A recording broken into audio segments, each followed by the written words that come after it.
em uma sala com várias pessoas. Um deles diz para matar nosso protagonista e que seu cadáver poderia ser usado como comida. Enquanto isso, um deles, super feliz, levanta a mão e diz que finalmente eles tinham comida. Chorando, nosso prota diz estar sentindo muita dor e olhando para a porta para ver quem estava entrando. Uma garota aparece e diz que foi ela que fez ele abrir a porta e que ela queria receber parte extra do corpo do protagonista. Enquanto um homem dava o braço do protagonista para ela, nosso prota pensativo diz que foi muito inocente e que se ele tiver outra chance, ele faria eles pagarem 1000 vezes pior. Corta para nosso protagonista levantando desesperado. Ele se pergunta o que estava acontecendo, se perguntando novamente se ele não tinha sido morto por seus vizinhos malditos. Olhando o calendário no celular, ele percebe que 12 de novembro era um mês antes do congelamento global. Na sacada de seu prédio, ele se pergunta se voltou no tempo. Em dezembro de 2050, o planeta Terra foi acertado por uma explosão supernova a 500.000 anos-luz, fazendo o planeta Terra entrar em uma era de gelo. A temperatura diária na cidade de Tianhai era de 60 a 70 graus negativos, com isso extinção generalizada de todas as espécies, incluindo os humanos. Corta para nosso prota irritado dizendo que antes dele morrer ele conseguiu muita comida pois ele era supervisor do armazém de um supermercado, mas no final, ele foi roubado e cortado em pedaços para seus vizinhos terem mais comida, e andando ele diz que sua prioridade agora seria garantir sua segurança e juntar suprimentos o suficiente para ele sobreviver durante o apocalipse, e poder se vingar. Pensativo ele diz precisar de comida, entretenimento, armas e melhorar as defesas do apartamento para que não quebrem as paredes ou portas. Em seguida acontece alguma coisa, e com a mão no rosto, ele diz que sentiu algo entrando em seus olhos. Após ele abrir os olhos, ele se pergunta se aquilo era algum tipo de habilidade espacial, e diz que com aquilo ele poderia guardar uma quantidade massiva de recursos, e que se ele aproveitar a oportunidade, ele poderia acumular os recursos do armazém do mercado, e com isso ele não precisaria se preocupar de passar fome. Enquanto ele estava na cidade, ele diz estar com a barriga roncando, e que o apocalipse seria daqui a um mês, então ele precisaria aproveitar e comer coisas gostosas. Em um restaurante ele pede um prato de cada item do menu. O garçom, sem entender, se pergunta quanto tempo esse riquinho ficou sem comer. Super feliz em seus pensamentos, ele diz que no apocalipse muitas pessoas se ajoelhariam e implorariam para comer a comida do tipo que ele estava comendo. Saindo do restaurante, um homem diz que em uma única compra o cliente excedeu o valor de 50.000 e entrega o cartão VIP do restaurante. Enquanto isso, duas garotas olham. Uma delas diz que o King estava com sorte pois um garoto que sempre correu atrás dela era de uma família rica. E o King pensativa se pergunta se ele estava fingindo ser pobre, e que agora que ela sabia, ela fingiria que reencontrou ele e então ela tentaria descobrir alguma coisa. Então o King diz para nosso prota que era uma coincidência, e pergunta se ele iria para algum lugar. Com o rosto sério, nosso prota pensativo diz que ela estava fingindo ser uma pessoa virgem e pura, mas ela não passava de uma vagabunda que enganou ele para comer sua carne. Em seguida, sorrindo, ele diz que estava indo fazer compras. Pensativo, ele diz que não deixaria ela morrer tão facilmente, e que como ele precisaria de coletar muitos recursos, ele usaria elas para carregarem. E o King disse que isso era coincidência, pois elas também estavam planejando comprar algumas coisas. E sua amiga diz que elas poderiam ajudar ele a carregar as compras. Enquanto isso, cortando para o shopping. E o King pergunta o motivo dele estar comprando tantas coisas, e perguntando novamente se ele iria fazer alguma festa e que não contou para elas. Sua amiga diz que era muita coisa mesmo e pergunta se ele estava pretendendo acampar, e diz que ela pensava que crianças ricas comessem outro tipo de coisa. Nosso prota diz que pode ser estranho, mas e se acontecer um apocalipse, ao menos ele teria bastante comida para estocar. E o King rindo diz que já que ele não quer contar, elas estavam ajudando muito, então não era para ele esquecer de pagar o jantar. Nosso prota diz que ultimamente seu tempo tá corrido, e que quando ele estiver livre pagaria o jantar para elas. Amiga de Yu King diz que antigamente nosso prota não comprava essas coisas e que sempre ele bancava o pobretão, e quem diria que ele tinha tanto dinheiro e só não gostava de gastar. Yu King diz que Kaining estava cansada, e que não era para levar a sério o que ela estava dizendo. Rindo, Kaining diz que não pensou antes de falar e que não era para ele ficar bravo. Yu King diz que nosso prota não ficaria bravo com isso, e que já que terminaram as compras eles já podiam ir embora. Rindo, nosso prota diz que claro que não ficaria bravo. Chegando em seu prédio, nosso prota passa seu cartão para poder passar com os seus carrinhos, e pensativo ele diz que não se importava que todos vissem que estava acumulando recursos. O importante era sobreviver ao apocalipse gélido e vingar-se das pessoas que o mataram na vida passada. Uma velha olha e se pergunta se nosso prota iria comprar tudo que estava na promoção. Em seguida ela diz que as meninas conseguiram uma boa promoção. E o Kim diz que não era elas que estavam comprando, mas sim nosso prota. A velha perguntou ao nosso prota se ele não iria comer tudo sozinho e sugeriu que ele dividisse um pouco com ela.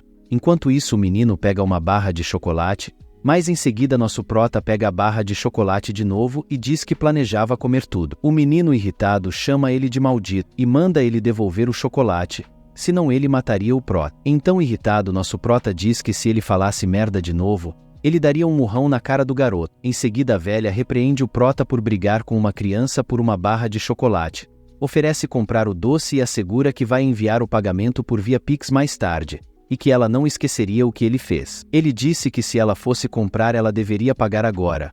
Ou ela entra no mercado e compra. Com a mão erguida ela chama ele de maldito. Enquanto nosso prota vai embora, ela fica gritando com ele dizendo que faria ele pagar. Após pegar o elevador e chegar no seu andar, as garotas dizem para ele não esquecer de pagar um jantar para elas.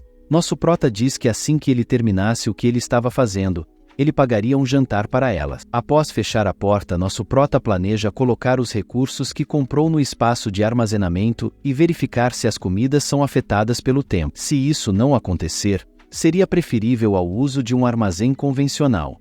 Ele também menciona a possibilidade de obter medicamentos através de uma fonte confiável. O prota planeja colocar uma lareira em seu apartamento e fortalecer seu apartamento, transformando-o em uma fortaleza intransponível. E ele reflete sobre a fácil aquisição de armas como pé de cabra, faca, machado, bestas e arcos, mas questiona como obter armas de fogo. Com um mês para se preparar, ele planeja vender tudo o que possui para tentar comprar as armas necessárias. Cortando para o dia seguinte, nosso prota remove carne, peixe e vegetais de seu armazém, e constata que os vegetais e carnes não se alteraram em seu espaço de armazenamento. Embora não consiga manter peixes vivos lá, fica feliz em observar que eles não estragam. Ele supõe que o fluxo do tempo é diferente no interior do espaço de armazenamento, o que poderia explicar a conservação dos alimentos. E pegando seu celular, ele se pergunta o que aconteceria se guardasse comida pronta. O protagonista entra em contato com o Hotel Shanghai Tower e solicita falar com o gerente. Ele declara seus planos de realizar um banquete em sua casa para convidar clientes e pede auxílio para organizá-lo daqui a 3 dias. O gerente do hotel informa ao prota que a organização de um banquete para 500 pessoas custará pelo menos 1 milhão. Ele também esclarece que é necessário um depósito de 200 mil para iniciar a preparação. Sem hesitar, o protagonista concorda e pede os detalhes do Pix para transferir o dinheiro. Após desligar seu celular, ele pega um caderno e diz que, mesmo que o dinheiro se torne inútil em um mês, ele ainda precisa dele para fazer algumas compras. Cortando para outra cena, o valor que nosso prota tem na conta, e de 6 milhões de ienes. O prota diz que, após hipotecar a casa deixada pelos seus pais e utilizar todas as suas economias, percebe que o dinheiro ainda é insuficiente. Ele gastou 1 milhão no banquete e precisa do restante para realizar melhorias na casa.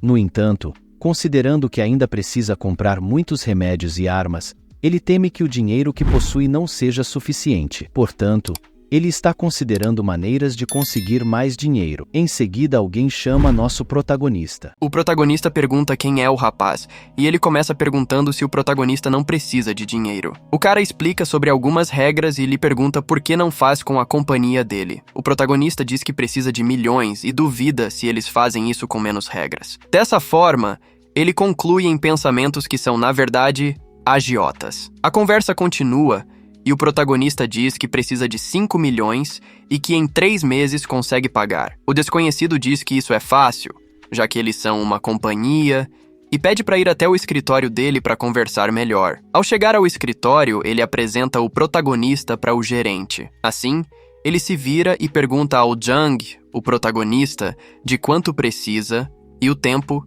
que quer para pagar. O desconhecido explica de quanto o protagonista precisa, e Jung diz que poderá pagar mesmo que as taxas sejam altas. Logo, o gerente diz que, com as taxas, ficará em 7 milhões, e que assim que assinar o contrato, o valor irá rápido para a conta. O protagonista então agradece a ele. Enquanto ele se prepara para assinar o contrato, o gerente diz que precisa de algo como garantia que seja maior que o empréstimo. O protagonista então diz que a casa dele vale mais que 5 milhões e também tem uma Mercedes de 300 mil. Porém, o gerente confronta o protagonista e diz que a casa dele vale no máximo 4 milhões e que não conseguiria quitar. O protagonista, em desespero, diz que o gerente precisa ajudá-lo e que precisa urgentemente de 4 milhões e meio na hora. O gerente, então, relaxado na cadeira, diz que não é um negócio vantajoso para eles. O protagonista, então, bate na mesa e diz que se fizerem os 4 milhões, ele conseguirá pagar os 7 milhões iniciais. O gerente, então, diz que vai dar uma ajudinha especial. O protagonista, em pensamento, diz que os documentos da casa e do carro não são falsos e que, faltando um mês para o congelamento mundial, estes dois não vão poder cobrar nem se estiverem vivos. Então, o protagonista vai embora e os caras da companhia dizem que, para ele fazer toda essa oferta e hipotecar a casa dele, deve estar desesperado pelo dinheiro. O gerente acrescenta dizendo que já bateu a meta ganhando 7 milhões, só oferecendo 4 milhões. Os caras dizem que ele é como um gato gordo, que vão espremer o protagonista até ele secar. E dizem que é para ligar para a agência do exterior para mandar o dinheiro. O protagonista, em seu carro, diz que eles são muito idiotas em emprestar um valor que nunca verão de volta. Então ele olha o celular com o valor do Pix recebido e diz que agora tem dinheiro para melhorar a segurança da casa, com um saldo total de 9 milhões. Passado o tempo, na companhia de segurança Dragão de Batalha, o protagonista, em seus pensamentos, diz que a companhia é uma das maiores de segurança da China e que são responsáveis pela segurança de inúmeros políticos e homens de negócios. Assim, ele diz que, na vida passada dele, ouviu que eles construíram um sistema de segurança de primeira, só por 1 milhão, para o filho de um magnata, e que se manter a segurança, durará por muitos anos. Segundos depois, chega um homem chamado Wai Yan e se apresenta ao protagonista, perguntando também o que pode fazer por ele. Zhang, apertando a mão do homem, diz que precisa que eles construam um sistema de segurança de nível mais alto para o apartamento dele, que possa resistir ao fim do mundo. O rapaz diz que a companhia deles é muito boa e pede para que ele olhe alguns dos projetos deles para escolher melhor. O protagonista, então, começa a analisar focadamente. O protagonista, então, vê uma planta em um dos planos de segurança e acha interessantes as implementações. Em pensamento, deseja que seu apartamento seja como uma tartaruga, que seja impossível de invadir. O homem da companhia diz que não sabe qual o objetivo do protagonista, mas que existe risco para qualquer assunto, afirmando em pensamento que será um grande negócio. Assim, pasmo com a situação, diz que mesmo que seja um apartamento pequeno, com as novas modificações e locação de algumas armas, se tornará uma fortaleza. Ele termina perguntando se o protagonista sabe como funcionam as fortalezas. O homem de negócios, analisando a planta, diz que já foi mercenário no exterior e que entende sobre armas militares. Isso chama a atenção do protagonista, que, interessado, pergunta se ele sabe alguma forma de conseguir armas de fogo. A conversa continua, e o homem da companhia diz ao protagonista que, de acordo com a lei, ter esse tipo de coisa em casa não é bom, e pergunta se encontrou alguém perigoso. Zhang então responde que é algo parecido, que o sujeito tem armas e ofendeu pessoas importantes. O protagonista, então, decide jogar uma isca e fala para o homem que o projeto custa 8 milhões para já não ter problemas futuros. E pergunta se com esse preço as armas não serão um problema para conseguir. Segundos depois, o homem diz que vão terminar o projeto da casa do protagonista em 15 dias e avisar caso consigam alguma arma. Zhang agradece e diz que estará esperando pelas notícias. O protagonista, então, em sua cabeça, diz que no momento precisa fazer uma visita ao clube de caça, já que é um lugar que vai ajudar a conseguir armas brancas. Tempo depois, no clube de caça, após uma conversa longa em que os funcionários questionam se ele vai realmente caçar para obter tantos equipamentos de uma só vez, o protagonista, ao lado de seu carro, diz para não se preocuparem, já que vai chamar alguns amigos para irem com ele e assim poderão mostrar suas habilidades de caça. O protagonista, em seu carro com os armamentos, diz que ainda bem que tem uma licença para caçar.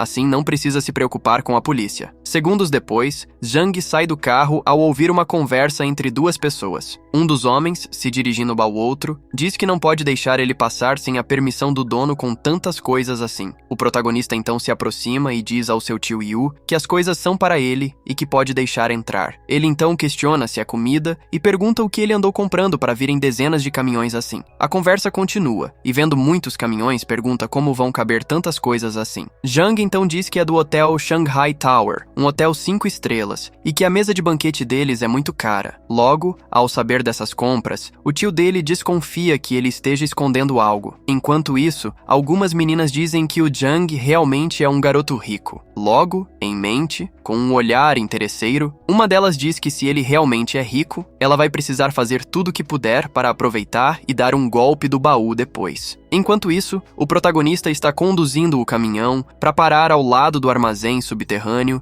e poder descarregar lá. Logo depois, o protagonista percebe a garota interesseira e, em pensamento, a xinga e diz que se essa safada acha que vai conseguir alguma coisa está enganada, já que ele vai fazê-la sofrer muito antes de matá-la. Logo depois, abrindo a porta, Zhang recebe a mensagem de uma pessoa dizendo que toda a comida já foi descarregada. Zhang agradece e diz que vai olhar e conferir. O protagonista então vai olhar e percebe a quantidade de caixas que tem e fica pasmo. Assim, em pensamento, enquanto manda para outra dimensão, diz que vai mandar para o espaço de armazenamento todas as comidas prontas e quentinhas, mais os ingredientes que mandarem. Termina dizendo que vai ter sempre comida para desfrutar e poderá remover do espaço de armazenamento sempre que precisar pelo resto da vida. No dia seguinte, em seu apartamento, então preparando as coisas. Enquanto isso, do lado de fora, duas pessoas conversam sobre Zhang sair do mercado com tanta comida e que ele é doido em comprar tudo isso para desperdiçar, já que vai tudo vencer. Terminam dizendo que Zhang está parecendo mais que está se preparando para o fim do mundo. Zhang então, em seu celular, visualiza a mensagem da companhia de segurança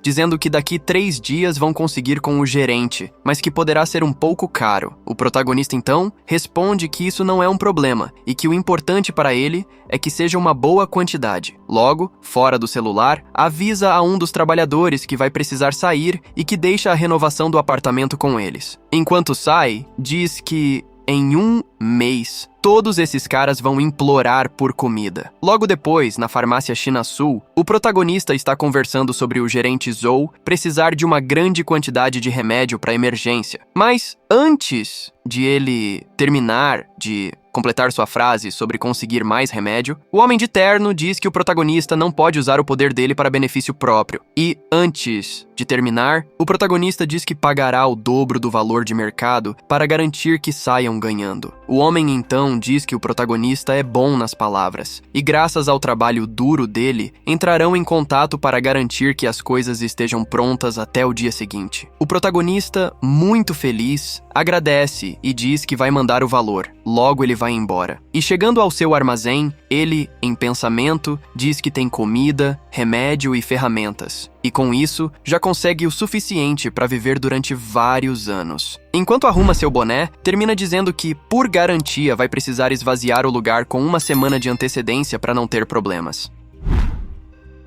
O protagonista está à espreita, escutando a conversa entre o homem e a menina chamada Yu Ting. O rapaz pergunta se ela estará livre no fim de semana, mas ela diz que tem um encontro marcado para esse dia. Então, o homem percebe o protagonista e o chama de sem vergonha, dizendo que sabe que ele faz mulheres carregarem suas coisas. Ele menciona que Yu foi trabalhar gemendo de dor nas costas e manda o protagonista carregar suas próprias coisas. Porém, a menina diz que está tudo bem e não há nada de errado com seu corpo. O protagonista, em pensamento, suspeita que tenha sido ela quem disse isso. Ela então explica ao cara que apenas não pode carregar coisas pesadas e que machucou-se carregando algumas. O cara fica irritado e aponta o dedo na cara do protagonista, dizendo para levar Yu Ting para ver um médico. Em sua defesa, o protagonista diz que foi ela quem se ofereceu para ajudar. Ele encara o homem profundamente e pergunta quem é ele, para dizer ao que ele deve fazer. O protagonista então sai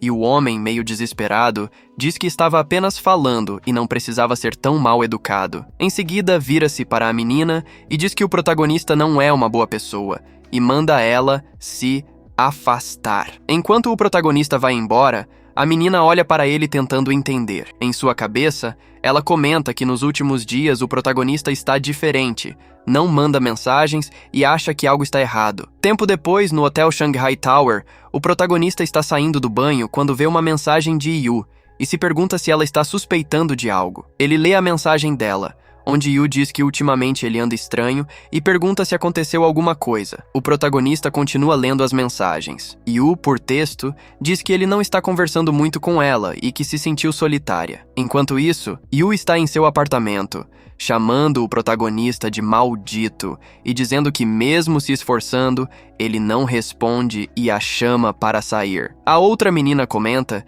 que ultimamente ele está realmente muito estranho. Ela afirma que não sabe porque ele comprou tudo aquilo, e parece que ele está com medo que acabe a comida. Yu então pergunta para Ning se ela realmente acredita que aconteceu alguma coisa para o protagonista começar a estocar tanta comida. Ning ri e pergunta se Yu ficou louca, dizendo que foi apenas uma fake news do protagonista e que se algo fosse acontecer, estaria passando na televisão alertando todo mundo. Ela então começa a fazer massagem em Yu, enquanto diz para ela ficar tranquila e que se começarem a estocar, vão tirar sarro delas. Uma semana depois, o protagonista está satisfeito olhando para sua arma que chegou. Foi um pouco caro, mas ele fica tranquilo por ser confiável e saber que está seguro agora. A campainha toca. É o entregador que pede para o protagonista assinar. Enquanto o protagonista assina, em pensamento, ele comenta que agora tem os remédios necessários para sobreviver. Ele aproveita a presença do entregador e pergunta se pode levar algumas coisas a mais. O rapaz se disponibiliza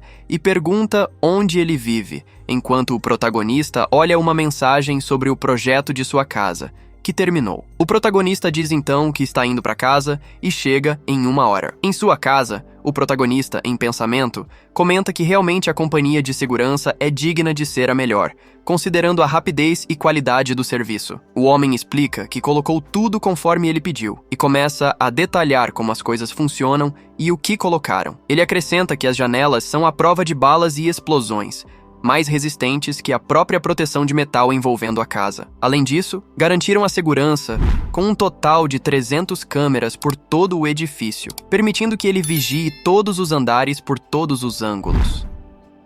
Após toda a conversa, o protagonista cumprimenta o homem e diz que está muito satisfeito com a segurança da casa. O homem agradece o feedback e vai embora. Sozinho em casa, o protagonista comenta que seria impossível pagar o que gastou se não fosse pelo apocalipse gélido. Ele então olha para fora e repara que a última demanda de suprimentos chegou. Com os caminhões cheios de galões de água, o protagonista diz que é a maior fonte de água potável. Segundos depois, ele desce do prédio e começa a conversar com seu tio, que pergunta se aconteceu alguma coisa e se o protagonista não vai deixar a cidade sem água. O protagonista então responde que a cidade em que vive é litorânea e que é impossível ficar sem água, rindo da situação. Logo, seu tio pergunta por que ele comprou tanta água e diz que, se precisar de ajuda, pode pedir. Em pensamento, o protagonista lembra que na sua vida passada, seu tio deu sua última comida para uma mãe e um bebê, que estavam quase morrendo de fome e acabou morrendo no último apocalipse. Logo em seguida, ele diz ao tio que a temperatura está um pouco estranha neste ano e que tem recebido notícias de um inverno muito rigoroso, comprando tudo isso para se prevenir. O tio então questiona se a notícia é verdadeira e confiável. O protagonista responde que já está se preparando. O tio agradece e diz que também vai fazer um estoque.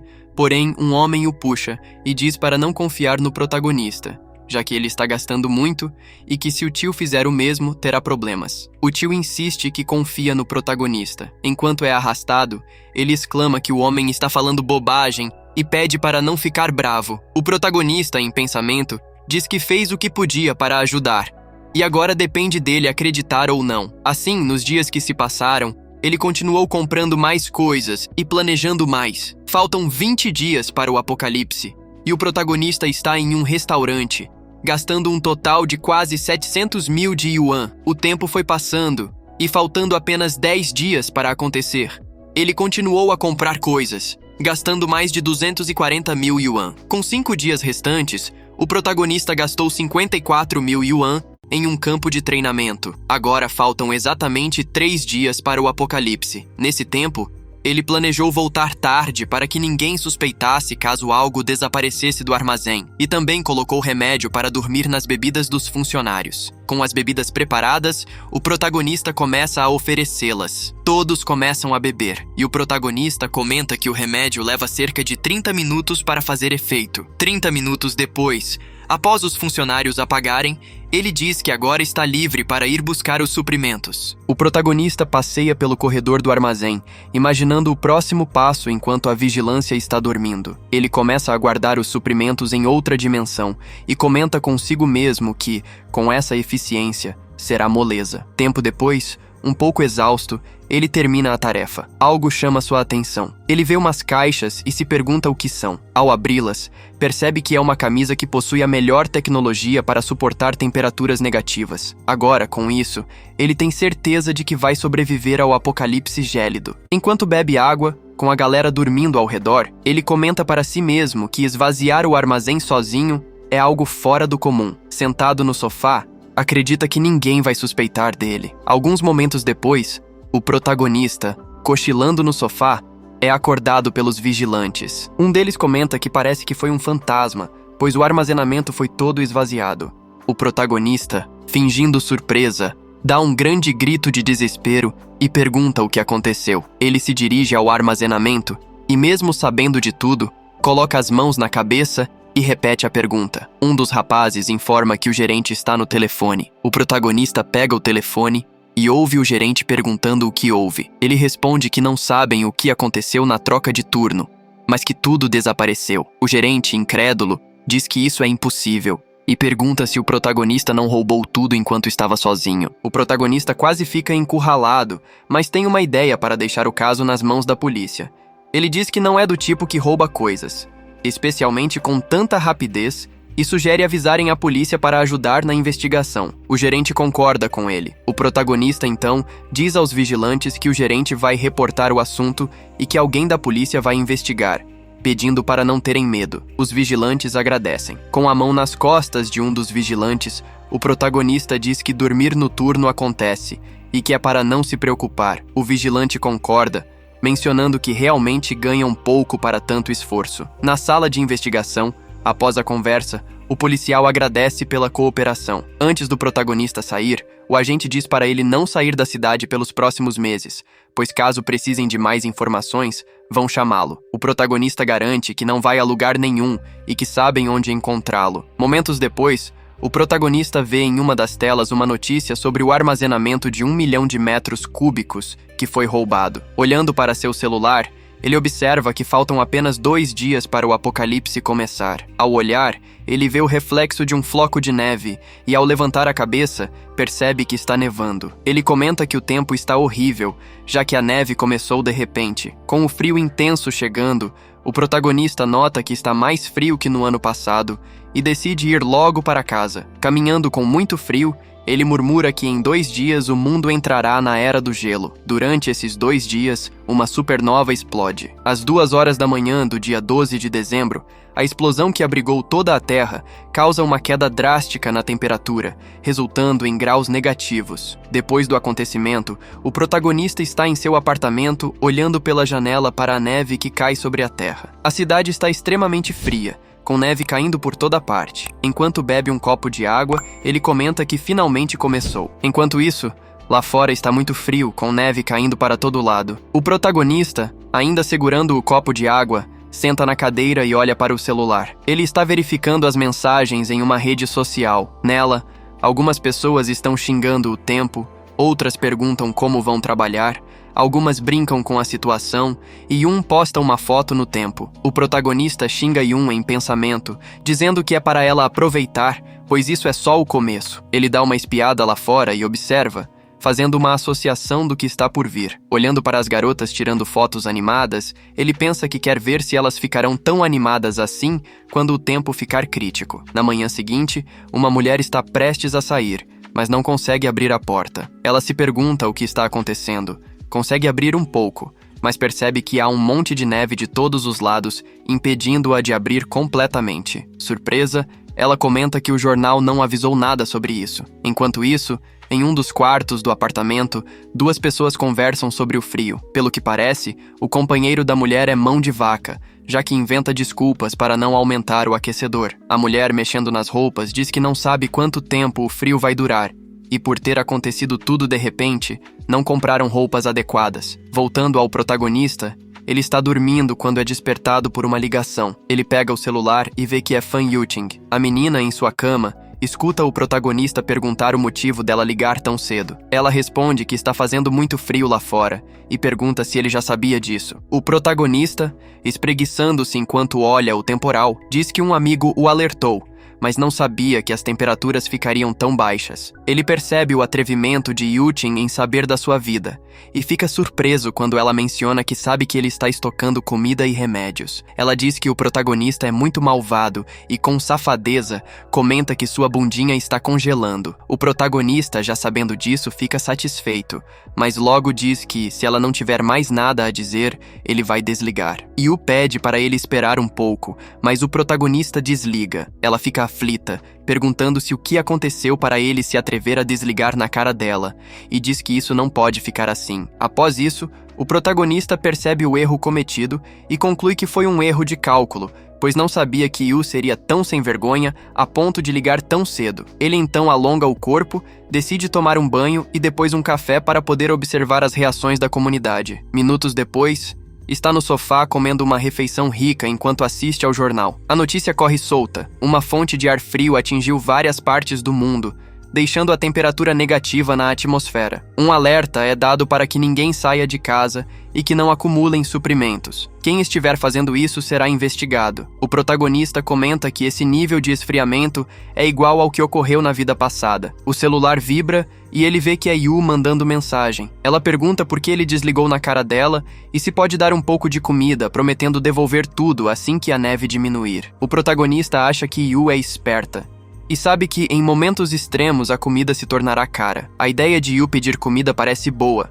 considerando que as temperaturas estão congelantes e ela não sairia de casa. Para tirar onda, ele tira uma foto de seu prato e diz que nesta vida não vai ajudá-la como na anterior, em que quase morreu. Agora é a vez dele de zombar. Yu, toda feliz e inocente, fica contente em saber que ele tem algo para comer. Porém, ao perceber a mensagem zombando dela sobre ter preparado um delicioso prato, fica com cara de tacho ao ver que ele está comendo tudo que custa caro, inclusive vinho que custa de 14 a 22 mil reais. Em estado de desespero, Yu comenta que, por ele morar no mesmo andar, está só aproveitando. Tentando dar um jeito, ela diz que também quer comer o mesmo. O protagonista tira onda, dizendo que, se quiser, que compre no mercado. Yu então prepara um texto dizendo que ele não é homem de verdade, que tem muita coisa para compartilhar, mas não quer. Misturada de emoção, raiva e tristeza, ela afirma que não pode ficar assim, pois o protagonista é apenas um peixinho na lagoa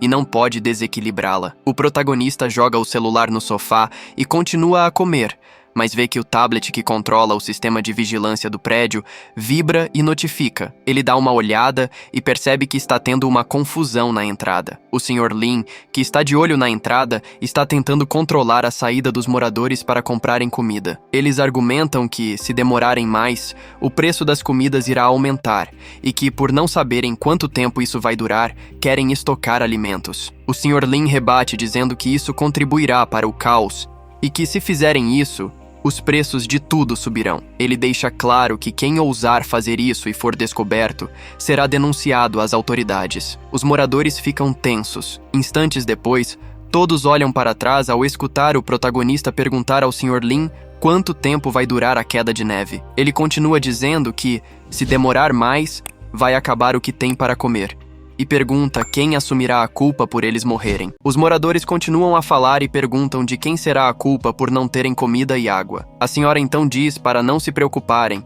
que o comitê de vizinhos irá se responsabilizar por tudo, mas em pensamento, xinga o protagonista por ir contra ela na frente de todos os vizinhos. Ela aponta o dedo para o protagonista e diz que ele está colocando lenha na fogueira, mas ele responde que não é para jogar os problemas para cima dele e, se retirando, afirma que não está nem aí, já que não vai sair de casa e que eles podem fazer o que quiserem. A senhora então o xinga novamente em sua cabeça e pensa que precisa deixá-lo em um lugar escuro por dias para ele aprender a se comportar. Alguns dias depois, o protagonista está em seu sofá jogando alguns jogos, abre um pacote de salgadinhos e continua a jogar. O celular então vibra com uma notificação. Ele se pergunta quem está mandando mensagem a essa hora. É uma mensagem do comitê de vizinhos.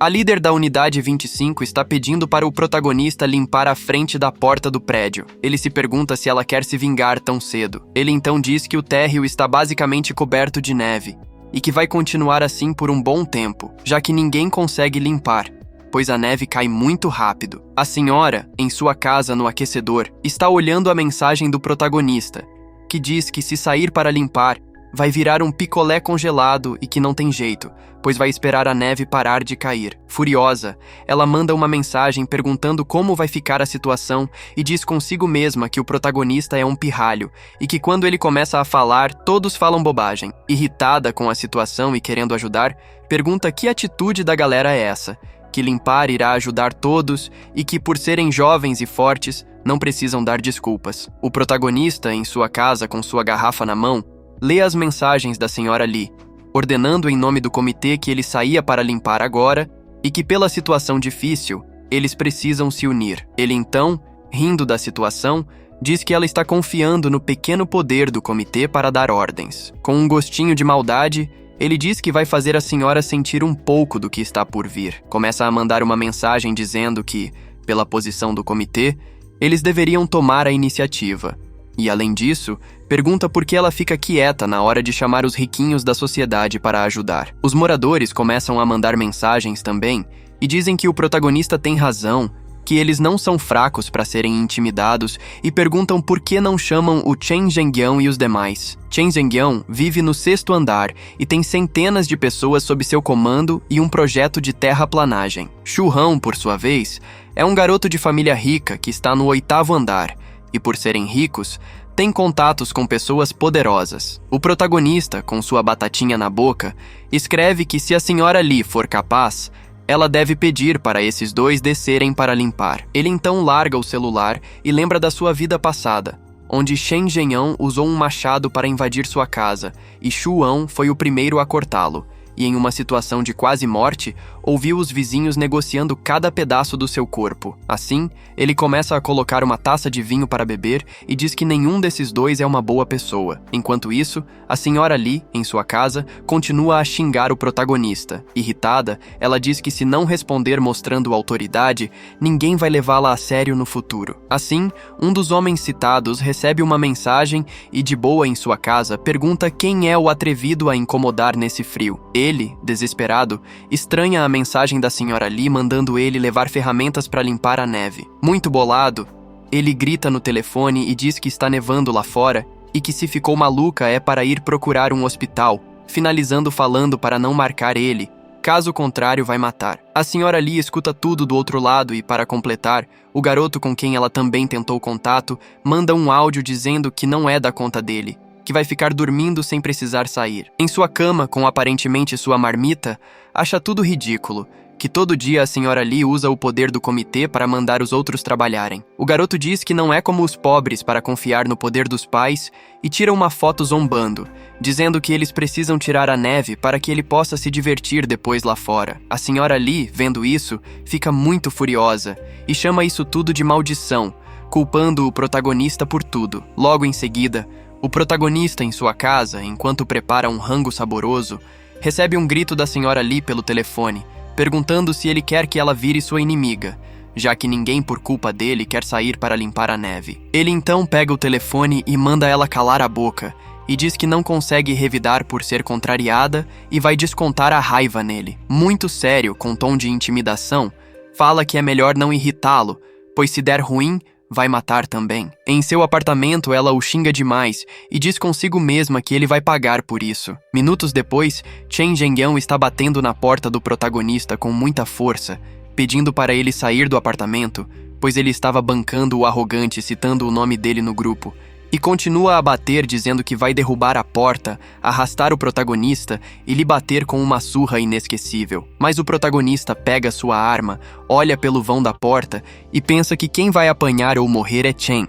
já que ele mesmo não decide nada. Em seguida, o protagonista, mirando pela frestinha, diz que ainda é muito cedo para matar esse safado. Ele então mira na perna do cara e comenta que matá-lo cedo seria muito chato. Enquanto Shen Zhengyang o chama de covarde por não sair do lado de fora, uma flecha rápida acerta sua canela, fazendo-o cair no chão gritando de dor. O protagonista, observando pela fresta, acha a reação perfeita. Com a besta no ombro, ele diz que, com o tempo, a temperatura a 70 graus negativos fará a perna demorar muito para cicatrizar. Chen, com muita dor, se arrasta para seu apartamento, afirmando que se a perna não for tratada corretamente, vai infeccionar. Com muito ódio, ele afirma que agora sim, o protagonista terá uma morte miserável. Ele entra no elevador segurando seu taco e xinga o protagonista, questionando se ele realmente queria matá-lo. Ao se aproximar do apartamento, Chen, com o celular na mão, procura alguém para cuidar da perna ferida. Ele reclama e solta xingamentos pela ambulância não atender. Dentro de casa, concorda que é muito tarde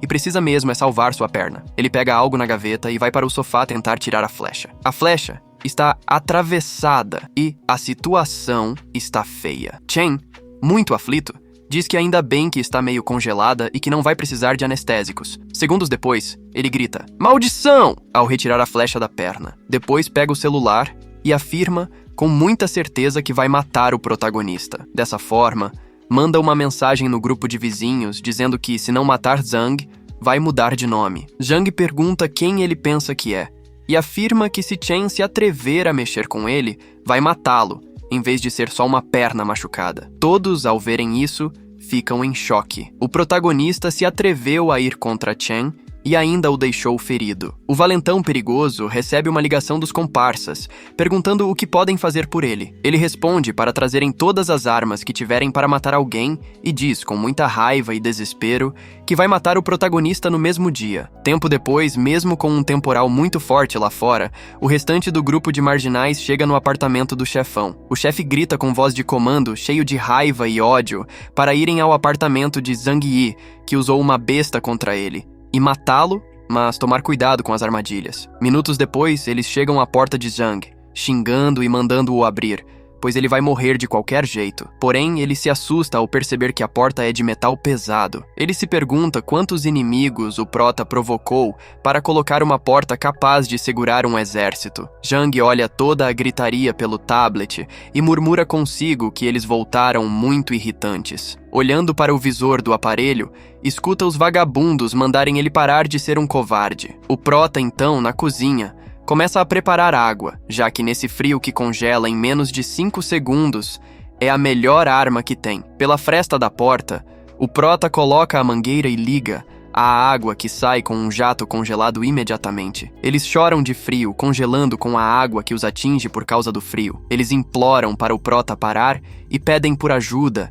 Imploram. O prota diz que poderia ter usado uma arma, mas jogar água fria nesse tempo é melhor. O chefão, em sua casa, aguardando uma resposta da situação, pergunta aos comparsas onde está o prota. Com muita raiva, joga um lenço para os amigos e pergunta o que aconteceu para estarem assim. Os caras, todos congelando de frio, dizem que o prota é muito desprezível, já que nesse tempo jogou água fria neles, e que será impossível destruir um ferro tão grosso que ele tem na porta. Chen então imagina a situação e pensa que o prota está muito protegido como em uma concha. Sentado no sofá, diz que não importa, que mesmo com uma porta forte daquela, tem suas falhas e que o prota não vai ficar o tempo todo dentro. Manda os comparsas ficarem de guarda, para que assim que sair, atirem no prota. O restante do grupo concorda e se rebela contra o protagonista. Enquanto isso acontece, os moradores estão do lado de fora, retirando a neve. O Sr. Yu concorda com o restante do pessoal, que fala que será impossível limpar com uma nevasca tão rápida assim,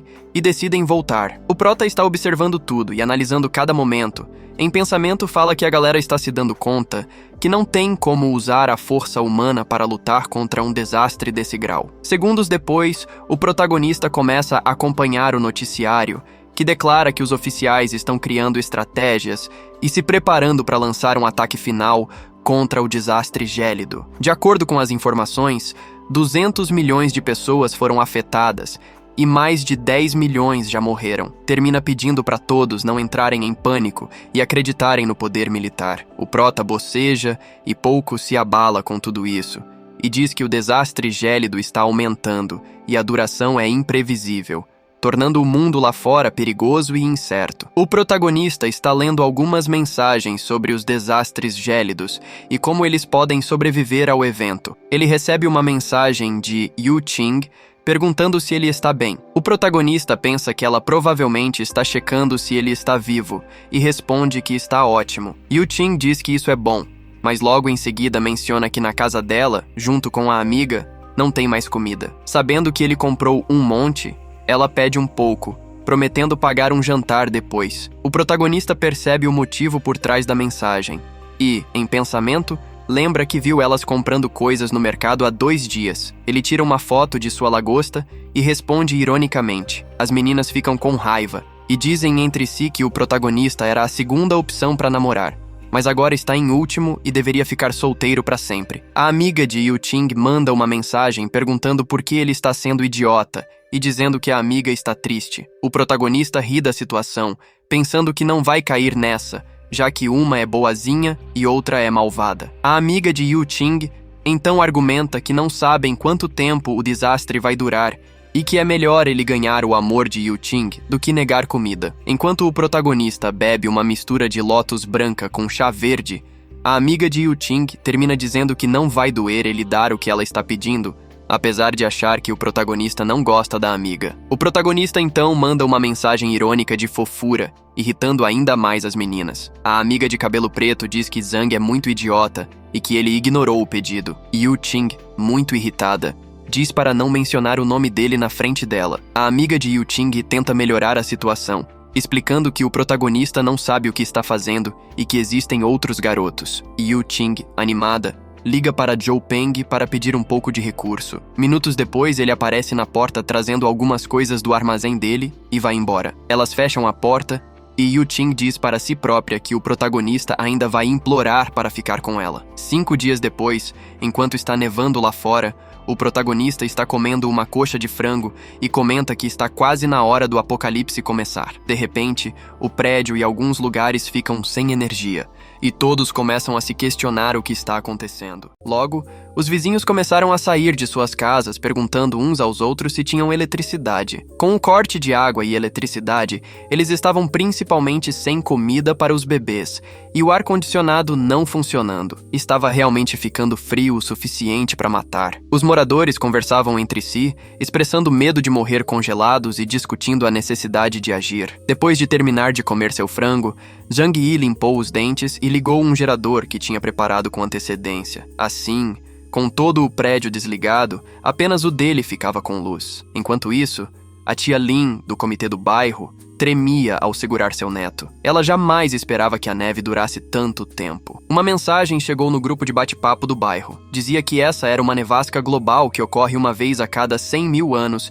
e que podem estar à beira de um evento de extinção em massa. Várias grandes cidades do país já foram dominadas, e todos deveriam estocar mais suprimentos. Ao ler a mensagem, a tia Lin ficou chocada. Ela nunca imaginou que o desastre de neve seria tão sério. Naquele momento, o neto perguntava pelos pais, e ela, aflita, dizia consigo mesma que os pais precisavam sobreviver. Então, a tia Lin prontamente postou uma mensagem no grupo dos proprietários. Pessoal, não se preocupem. Este desastre é temporário. Trabalhadores estão atualmente reparando a falta de água e eletricidade. As autoridades emitiram uma ordem. Devido a essas circunstâncias extraordinárias, o comitê do bairro conduzirá a gestão unificada de todos os proprietários. Qualquer um que não cooperar será preso e interrogado pela polícia. Os membros do grupo se surpreenderam com ela e se perguntaram o que estava acontecendo,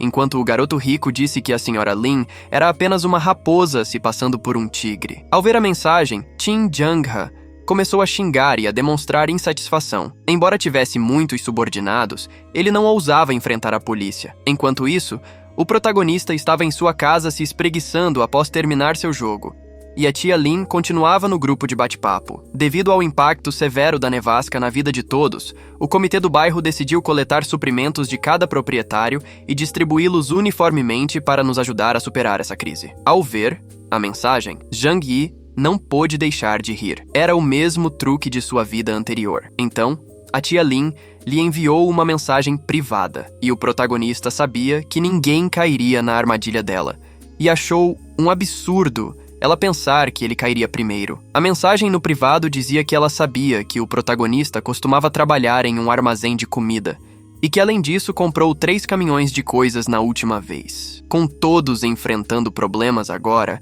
era a vez do protagonista ajudar, e depois de tudo, eles retribuiriam. Ao ouvir isso, Zhang Yi deu uma risada fria. Ele pensou consigo mesmo que a velha bruxa também tinha suas mãos sujas na sua morte, na vida anterior. Então, mandou um áudio ironicamente dizendo que quando conseguissem alimentos, era para lembrarem dele, pensando que foi culpa dela terem cortado ele na vida passada. Ao ouvir a mensagem, tia Lin quase explodiu. Descobriu que o garoto havia acumulado vários caminhões de suprimentos. Como ele poderia possivelmente ter feito isso? Ao perceber que ela e seu neto dependiam desses suprimentos, tia Lin engoliu sua raiva e gentilmente respondeu que aquela era uma ordem da organização e que ele deveria cumprir assim que o desastre da neve acabasse, afirmando que relataria suas boas ações à organização. Ao ver a mensagem, Zhang Yi ria internamente, pensando que se não tivesse quase morrido no início de sua vida anterior, poderia ter acreditado tanto nas mentiras dela enquanto escolhia seus dentes. Ele respondeu à tia que não estava mentindo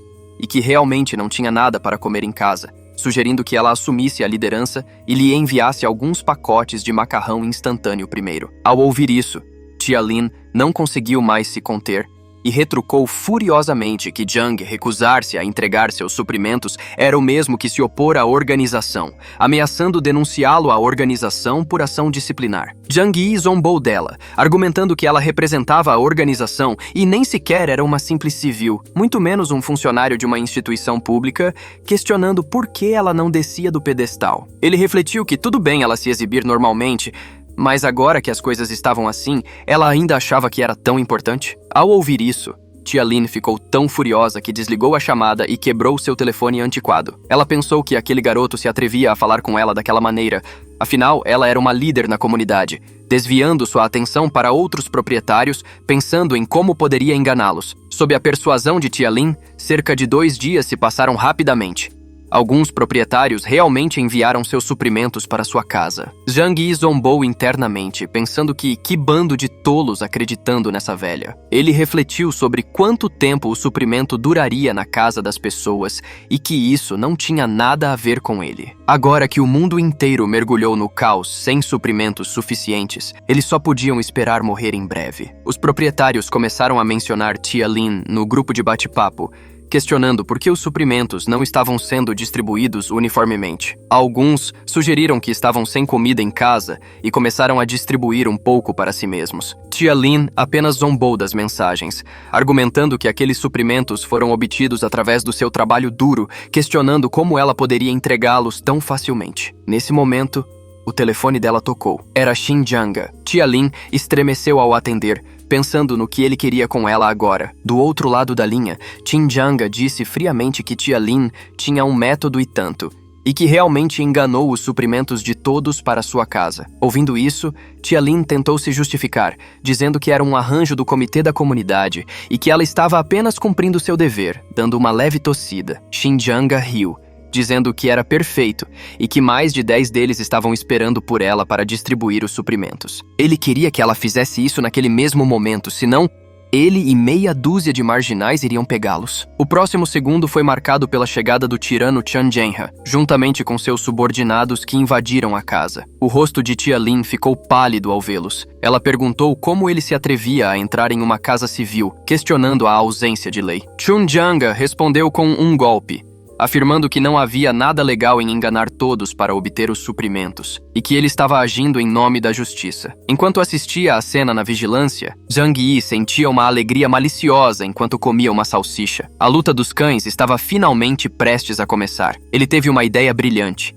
Se assistir sozinho era divertido, compartilhar o vídeo com os outros seria ainda melhor. Imediatamente postou o vídeo de vigilância no grupo de chat dos proprietários da casa, esperando que a reação de todos fosse bastante engraçada. No outro lado, Xinjianga e sua gangue já tinham invadido a casa de tia Lin, instruindo seus subordinados a tirar toda a comida, sem deixar nada para trás. Tia Lin, desesperada, Agarrou a perna de Chunjanga, suplicando que ele não levasse tudo, pois alguns dos suprimentos eram dela e sem eles, como ela e seu neto sobreviveriam. Xinjianga soltou uma risada fria, afirmando que isso não era problema dele, e jogou Tia Lin para longe. O neto dela, horrorizado pela cena, pegou uma pequena faca para se vingar da avó. Ele conseguiu esfaquear com precisão um dos punks, um rapaz de cabelo amarelo. A dor severa fez o punk esquecer de movimentar as coisas e ele jogou o menino para longe. Testemunhando isso, os outros bandidos riram. Desde quando alguém com cabelo amarelo aprendeu a esfaquear, se perguntavam, impressionados que ele tinha conseguido. Tia Lin caiu na frente de seu neto, elogiando seu querido neto. Mas Xinjianga, assistindo a cena, não mostrou simpatia. Em vez disso, ridicularizou a situação, afirmando que isso era o que ela merecia por enganar seus vizinhos e que estavam apenas dispensando justiça. Do outro lado, muitos proprietários assistindo a cena também aplaudiram e riram, achando que era bem feito para Tia Lin e que métodos assim eram necessários para lidar com golpistas. Zhang Yi, ao ver essas mensagens, riu, percebendo que muitos não entendiam a verdadeira questão. Hoje, Xinjianga invadia a casa de Tia Lin, mas amanhã poderia invadir a de qualquer um deles. No entanto, tudo isso não tinha nada a ver com ele, pois sua porta de aço de 2 metros de espessura não cederia mesmo que viessem com um tanque. Logo, Tia Lin estava implorando por ajuda no grupo de proprietários, pedindo por drogas hemáticas, medicamentos anti-choque e antibióticos, afirmando que seu neto tinha sido ferido por Xinjianga e que o Dr. Aixio precisava desses medicamentos urgentemente para a cirurgia. Ao ouvir isso, os olhos de Zhang Yi se iluminaram, lembrando-se de que Dra. Zouker havia sido uma figura salvadora no mundo anterior. Felizmente, eles ainda tinham alguns suprimentos. Zouker estava presente para salvar a vida do neto de Tia Lin por enquanto. Neste ponto, Tia Lin implorava continuamente no grupo de proprietários por medicamentos, prometendo gratidão em troca a qualquer pessoa disposta a fornecê-los. No entanto, isso resultou apenas em ridicularização de muitos proprietários, que questionavam por que deveriam ajudá-la depois de terem sido enganados com os suprimentos. A situação era vista como karma para Tia Lin. O prota diz que a doutora é muito boa por ajudar. Além disso, a tempestade de neve havia se intensificado por mais de uma semana, paralisando praticamente o exterior. Mesmo que o menino fosse salvo, quanto tempo todos poderiam durar sem comida? A neve fora da comunidade já havia enterrado o primeiro andar, e muitos sabiam que essa era uma tempestade de neve global que ocorria uma vez a cada 100 mil anos. Ninguém sabia no que essa catástrofe se transformaria em breve. Uma semana passou rapidamente, e o mundo estava quase enterrado na tempestade de neve. Em algumas cidades do norte, a temperatura havia caído para 100 graus negativos. Muitos moradores que tentaram evacuar para o sul acabaram congelando até a morte na estrada. No grupo de proprietários, Tia Lin começou a apelar para a moralidade, mencionando que seu neto estava faminto há 2 dias e que ele era apenas uma criança. Ela declarava estar disposta a pagar um preço alto por suprimentos. Vendo isso, os proprietários começaram a inflacionar os preços, com o último pacote de nozes instantâneas sendo vendido por $2.000. Zhang Yi ria ao ver isso, percebendo que as pessoas não estavam levando o apocalipse a sério. Começaram a cobrar e fazer negócios em troca de alimento. Logo, dinheiro de papel se tornaria inútil, até mesmo para usar como papel higiênico. Enquanto o prota come sua coxa de frango, um rapaz rico da 2ª geração, com algum tino para negócios, começou a armazenar suprimentos a um preço alto. Enquanto está de frente à janela, continua a observar tudo. Neste momento, uma mãe solteira estava conversando com o homem rico que tinha muita comida, mas negocia a comida para a família. A mulher então manda mensagem no grupo, enviou um pedido de ajuda, afirmando que ela e sua filha estavam prestes a morrer de fome, esperando que todos pudessem ajudá-la. Zhang Yi ria internamente, lembrando-se de que na vida passada, essa mulher e sua filha conseguiram sobreviver por um longo tempo, mostrando que a situação não era tão simples quanto parecia. 10 dias passaram rapidamente, e Zhang Yi estava desfrutando de seu tempo em casa. Neste momento, o telefone na mesa tocou. Vendo o identificador de chamadas, ele riu friamente, percebendo que finalmente alguém não podia suportar mais. Ele abriu o bate-papo de vídeo e comentou sarcasticamente que todos pareciam mais magros depois de um tempo sem se verem. Atrás dele, A visão de comida fez as pessoas salivarem. Questionaram por que ele ainda tinha tanta comida em casa e se era porque ele havia acumulado anteriormente. Perguntaram por que ele estava suando. Zhang Yi sorriu, explicando que havia instalado uma lareira em casa que estava muito quente. Ao ouvir isso,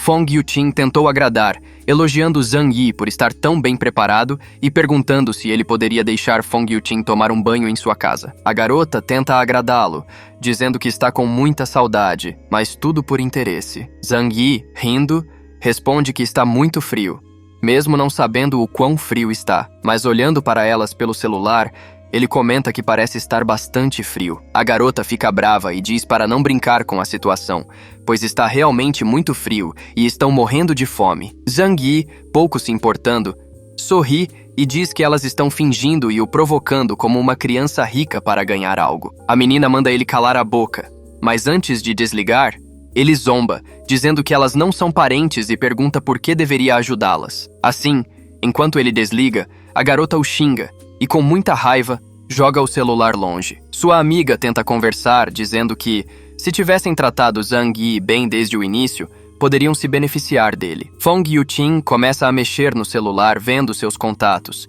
e ao achar um diz que agora seria melhor encontrar alguém rico da segunda geração, concluindo que ela agiu de forma errada. Fong Yuqing fica com muita raiva, xinga a amiga e parte para cima dela. Elas começam a brigar na cama. Enquanto isso, Zhang Yi está tranquilo em sua casa vendo o noticiário, que anuncia que as autoridades da cidade emitiram um aviso para atender a demanda de eletricidade de todos. A eletricidade seria fornecida das 13 horas às 14 horas, mas sem poder usar aparelhos de alta potência. O noticiário continua, dizendo que esperam que a população reduza o consumo de energia, já que as grandes usinas estão operando com escassez. Zhang Yi, bebendo vinho, observa. Então toca em seu iPad gigante e comenta que a magnitude do dano é algo que nem as autoridades podem resolver. Ele começa a ver algumas mensagens sobre a situação, onde as pessoas discutem sobre o evento apocalíptico. Suspirando e desapontado com a decisão das pessoas, ele percebe que, mesmo sabendo da gravidade do evento, querem trocar alimentos por dinheiro, que é muito difícil de conseguir no momento. Enquanto neva lá fora, Zhang Yi está na varanda com sua taça de vinho. O tempo vai passando. E alguns, como Tia Lin e o Valentão, estão lutando para se recuperar dos danos à saúde. No apartamento das garotas, depois de pararem de brigar, elas estão discutindo. A garota de azul pergunta o que vão fazer agora, com o mundo todo congelado e com quem vão pedir ajuda. Fong Yuqing, então, sugere que podem cuidar do Zhang Yi e começa a ligar para Zhou Peng.